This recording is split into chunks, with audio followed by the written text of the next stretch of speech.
Morning voice എന്ന അനുഗ്രഹീത പ്രോഗ്രാമിലേക്ക് ഏവർക്കും സ്വാഗതം. ദൈവനാമമഹത്വത്തിനായി ഒരു ഗാനം നമുക്കിപ്പോൾ ശ്രവിക്കാം.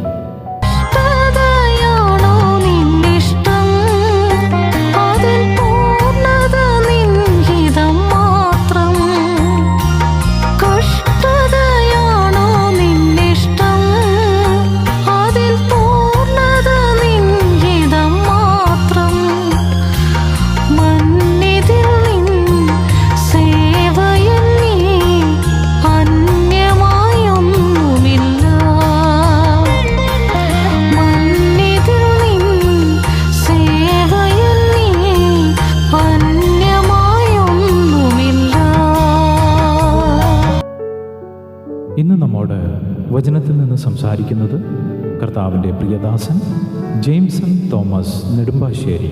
പ്രാർത്ഥനയോടെ ധ്യാനചിന്തകൾ നമുക്ക് ശ്രവിക്കാം.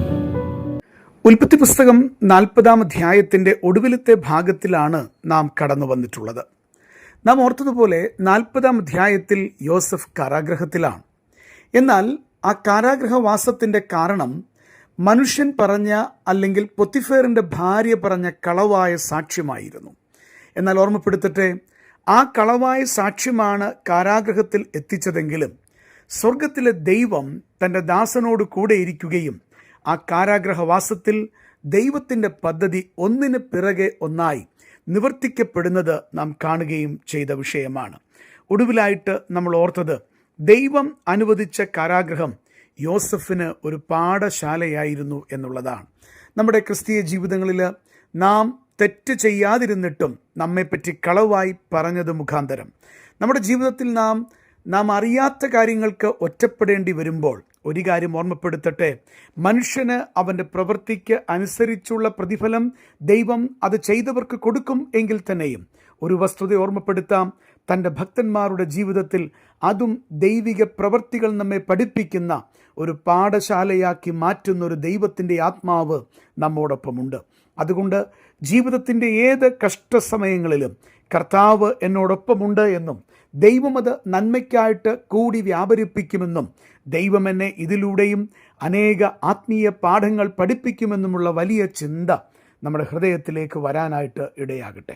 അങ്ങ് ശ്രദ്ധിക്കുന്നത് മോർണിംഗ് വോയിസ് എന്ന ആത്മീയ ശുശ്രൂഷയാണ്. ഉൽപ്പത്തി പുസ്തകത്തെ അധികരിച്ചുള്ള 320-ാമത്തെ എപ്പിസോഡിലേക്ക് അങ്ങയ്ക്ക് സ്വാഗതം. യോസഫിൻ്റെ കാരാഗ്രഹവാസത്തിലൂടെ ദൈവത്തിൻ്റെ അനേക പദ്ധതികൾ വെളിപ്പെട്ടു എന്ന് നാം ഓർക്കുകയുണ്ടായി. ഇന്ന് 9-ാമത്തേതും അവസാനത്തേതുമായ ഒരു വിഷയത്തിലേക്ക് നിങ്ങളുടെ ശ്രദ്ധ കൊണ്ടുവരുവാൻ ഞാൻ കർത്താവിൻ്റെ കൃപയിൽ ശരണപ്പെടുകയാണ്. നമുക്കറിയാം, ദൈവഹിതപ്രകാരം ആക്കിവെക്കപ്പെട്ട കാരാഗ്രഹത്തിൽ ദൈവത്തിൻ്റെ പ്രവൃത്തി നമുക്ക് വ്യക്തമായി കാണുവാൻ കഴിയുകയാണ്. ഞാൻ വീണ്ടും ആവർത്തിക്കാം, യോസഫിനെ സംബന്ധിച്ചിടത്തോളം പൊത്തിഫേറിൻ്റെ ഭാര്യയുടെ കളവായ സാക്ഷ്യമാണ് ആ വല്ലാത്ത കാരാഗ്രഹത്തിൽ അവനെ എത്തിച്ചത്. എന്നാൽ ഓർമ്മപ്പെടുത്തട്ടെ, അവിടെ ദൈവത്തിൻ്റെ പ്രവൃത്തി നമുക്ക് വളരെ വ്യക്തമായി കാണുവാനായിട്ട് കഴിയുന്നുണ്ട്. നമ്മുടെ ക്രിസ്തീയ ജീവിതത്തിൽ ഇത് മറക്കുവാൻ പാടുള്ളതല്ല. നാം ആക്കി വയ്ക്കപ്പെടുന്ന ഏത് ദുഃഖകരമായ സാഹചര്യത്തിലും നാം വിശ്വസ്തരായി നിന്നാൽ, ദൈവത്തോട് നാം കൂറ് പുലർത്തിയാൽ, നാം വിശുദ്ധി കാത്തു സൂക്ഷിച്ചാൽ, ദൈവം അവിടുത്തെ പ്രവൃത്തി നമ്മുടെ ജീവിതങ്ങളിൽ കൊണ്ടുവരുന്നത് നമുക്ക് കാണുവാനായിട്ട് കഴിയുന്നുണ്ട്. 3-ാം വാക്യത്തിൽ നമ്മൾ ഇങ്ങനെ വായിക്കുന്നു, അവരെയും, അതായത് അവർ എന്ന് പറഞ്ഞാൽ പാനപാത്രവാഹകന്മാരുടെ പ്രമാണിയും അപ്പക്കാരുടെ പ്രമാണിയെയും അവരെയും അകമ്പടി നായകൻ്റെ വീട്ടിൽ യോസഫ് ബദ്ധനായി കിടന്ന കാരാഗ്രഹത്തിൽ ആക്കി എന്നുള്ളത് കാണുവാൻ കഴിയുകയാണ്. ഈ 2 പേരെയും, ഫറവോൻ്റെ അപ്പക്കാരുടെ പ്രമാണി, പാനപാത്രവാഹകന്മാരുടെ പ്രമാണി, ഈ 2 പേരെയും അകമ്പടി നായകൻ്റെ വീട്ടിൽ യോസഫ് ബദ്ധനായി കിടക്കുന്ന കാരാഗ്രഹത്തിൽ ആക്കി. ആരാക്കി? മാനുഷികമായിട്ട് അത് മനുഷ്യൻ ചെയ്തതാണ് എന്ന് സാധാരണ ഒരുവന് തോന്നുമെങ്കിലും ഒരു ഭക്തനെ സംബന്ധിച്ച്, ദൈവത്തിൻ്റെ പ്രവൃത്തി വിശ്വസിക്കുന്ന ഒരുവനെ സംബന്ധിച്ച് അത് ദൈവമാണ് അങ്ങനെ ആക്കി വെച്ചത് എന്നുള്ളത് വളരെ വ്യക്തമായി നമുക്ക് കാണുവാൻ കഴിയുകയാണ്. നമ്മുടെയൊക്കെ ജീവിതങ്ങളിൽ ദൈവത്തിൻ്റെ പ്രവൃത്തിയാണ് വെളിപ്പെടേണ്ടത്. നമ്മുടെ ജീവിതങ്ങളിൽ നാം ആയിരിക്കുന്ന ഏത് രംഗങ്ങളിലും കർത്താവിൻ്റെ കരം എൻ്റെ ജീവിതത്തിൽ വ്യാപരിപ്പിക്കുകയും ദൈവം ചിലത് എനിക്കായിട്ട് നന്മയ്ക്കായി ചെയ്യും എന്നുള്ള പൂർണ്ണ വിശ്വാസം നമുക്കുണ്ടാകുവാൻ ഈ പഠനം മുഖാന്തരം ഇടയായിത്തീരണം. പ്രിയപ്പെട്ടവരെ, ഇവിടെ ഇതാ ഈ അകമ്പടി നായകൻ്റെ വീട്ടിൽ യോസഫ് ബദ്ധനായി കിടക്കുകയാണ്. ആ ബദ്ധനായി കിടക്കുന്ന അതേ കാരാഗ്രഹത്തിൽ ഈ 2 ഉദ്യോഗസ്ഥന്മാരെ, ഫറവോൻ്റെ 2 ഉദ്യോഗസ്ഥന്മാരെ എത്തിക്കുന്ന ദൈവത്തിൻ്റെ തികവുള്ള പ്രവൃത്തി നമുക്ക് കാണുവാൻ കഴിയുന്നു. അവിടെ നിന്നാണ് അനേക കാര്യങ്ങൾക്ക് തുടക്കം കുറിക്കുന്നത്. ഉദാഹരണമായിട്ട് പറഞ്ഞാൽ നമുക്കിവിടെ കാണുവാൻ കഴിയുന്നു, ഈ 2 പേരും സ്വപ്നം കാണുകയാണ്. ഒരാളുടെ സ്വപ്നം ശുഭകരമാണെങ്കിൽ മറ്റൊരാളുടെ സ്വപ്നം എന്ന് പറയുന്നത് അത് തീർത്തും അത് ന്യായവിധിയുടെ ശിക്ഷയുടെ ചിത്രമാണ് എന്നുള്ളത് കാണുവാൻ കഴിയുന്നു. എന്നാൽ ഈ 2 പേരെയും സ്വപ്നം കാണിച്ചത് സ്വർഗത്തിലെ ദൈവമാണ്. ആ സ്വപ്നം കാണിക്കുന്ന ദൈവപ്രവൃത്തി നമുക്ക് അവിടെ കാണുവാൻ കഴിയുകയാണ്. അതുതന്നെയുമല്ല, സ്വപ്നം കാണിച്ചു എന്ന് മാത്രമല്ല, ആ സ്വപ്നം വ്യാഖ്യാനിക്കുവാനായിട്ട് യോസഫിൻ്റെ അടുക്കലേക്ക് ദൈവം സാഹചര്യങ്ങൾ ഒരുക്കുകയാണ്. പിന്നെയും മുന്നോട്ട് പോകുമ്പോൾ ആ സ്വപ്നം യോസഫ് വ്യാഖ്യാനിക്കുന്ന കാര്യവും കാണുവാൻ കഴിയുകയാണ്. അതിനുള്ള കൃപ ആരാ കൊടുത്തത്? അത് യോസഫ് തന്നെ പറയുന്നുണ്ട്. ദൈവമാണ് അതിനുള്ള കൃപ അവന് കൊടുത്തത്. നമ്മുടെ ആരുടെയും സാമർഥ്യം കൊണ്ടല്ല നാം മുന്നോട്ട് പോകുന്നത്. നമ്മുടെ ജീവിതങ്ങളിൽ ദൈവമുള്ളത് കൊണ്ടാണ് നമുക്ക് വിജയിക്കുവാനായിട്ട് കഴിയുന്നത്. ഇവിടെ ഇതാ യോസഫിനെ സംബന്ധിച്ചിടത്തോളവും ഇവർ സ്വപ്നം കണ്ടു. ആ സ്വപ്നം വ്യാഖ്യാനിക്കുവാനുള്ള കൃപ ദൈവം, പരമാധികാരിയായ ദൈവം യോസഫിന് നൽകുകയാണ്. അതുമാത്രമല്ല കാര്യം, ഈ സ്വപ്നത്തിന് നിവൃത്തി സംഭവിച്ചില്ല എന്നുണ്ടെങ്കിൽ ഈ പറഞ്ഞതൊന്നും ശരിയായി വരികയില്ല.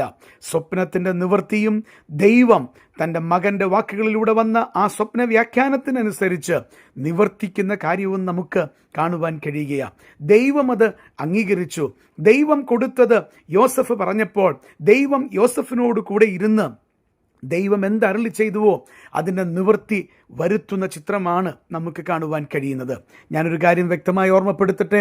ഇന്ന് ലോകത്തിൻ്റെ പരപ്പിൽ അനേക ദൈവമക്കൾ, അനേക ദൈവദാസന്മാർ വിളിച്ചു പറയുന്ന ഒരു വലിയ വസ്തുതയുണ്ട്. അത് യേശുക്രിസ്തുവിൻ്റെ 2ാമത്തെ വരവാണ്. കർത്താവിൻ്റെ വരവ് നിശ്ചയമായും സംഭവിക്കുക തന്നെ ചെയ്യും. വരുവാൻ പോകുന്ന മുന്നോട്ടുള്ള ദിവസങ്ങളിൽ ലോകം കാണുവാൻ പോകുന്ന ഏറ്റവും വലിയ സംഭവം എന്ന് പറയുന്നത് യേശു കർത്താവിൻ്റെ 2ാമത്തെ വരവാണ്. ഇത് ദൈവദാസന്മാർ പറയുന്നത് കൊണ്ടാണോ നടക്കുന്നത്? അല്ല. അവരെ പറയിപ്പിക്കുന്നത് ദൈവത്തിൻ്റെ പരിശുദ്ധാത്മാവാണ്. ദൈവത്തിൻ്റെ വചനത്തിൽ എഴുതി വെച്ചിട്ടുള്ള അനുഗ്രഹീതമായ പ്രത്യാശയുടെ വിഷയമാണ് കർത്താവിൻ്റെ ദാസന്മാർ വിളിച്ചു പറയുന്നത്. എന്നെ ശ്രദ്ധിക്കുന്ന ഓരോ ദൈവമക്കൾക്കും ഒരു വലിയ ഉത്തരവാദിത്തമുണ്ട്.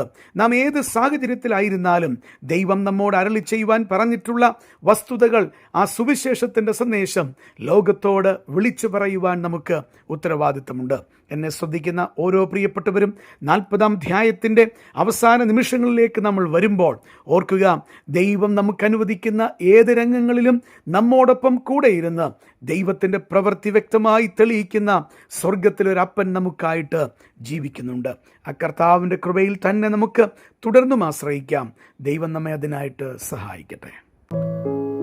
ഇതുവരെ ഞങ്ങളെ ശ്രദ്ധിച്ച എല്ലാവർക്കും വീണ്ടും വരുന്ന കർത്താവിൻ്റെ വിശുദ്ധമായ യേശുക്രിസ്തുവിൻ്റെ നാമത്തിൽ ഞങ്ങളുടെ സ്നേഹവന്ദനം അറിയിക്കുന്നു. കർത്താവ് നമ്മളെല്ലാവരെയും അനുഗ്രഹിക്കുമാറാകട്ടെ.